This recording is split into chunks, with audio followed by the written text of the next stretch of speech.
This is the dilemma between the boundaries and the compromise that often confuses people pleasers. Like, which boundary do I want to assert and where can I actually compromise?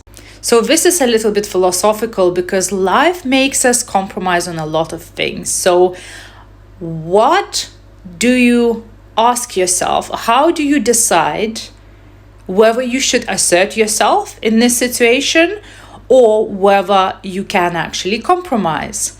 So it depends on a lot of things. It depends on your value system. What are your values? It depends on your needs. What do I need from this situation? What am I getting? What am I not getting?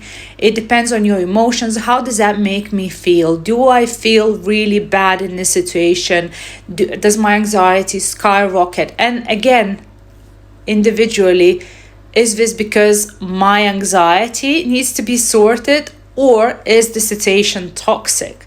So another thing that you can actually ask yourself is, what would I rather?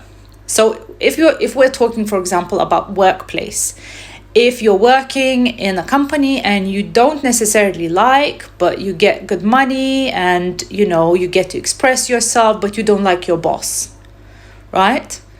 So you need to kind of take into account all of these variables. Like, what would I rather? Would I rather be somewhere where it's toxic? Would I rather be somewhere where I'm maybe not getting as much money, but I'm working with people who, going to be nicer, and my boss is going to be nicer? Again, but do you even know where you're going next? Like, all of these questions that you need to answer to yourself. So it's very, very individual.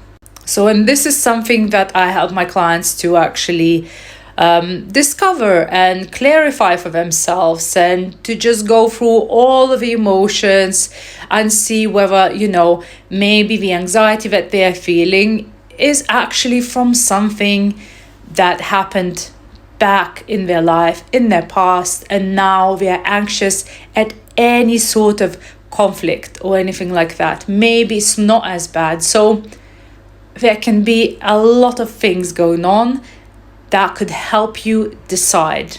So yeah, I hope that this helped, and drop me a comment.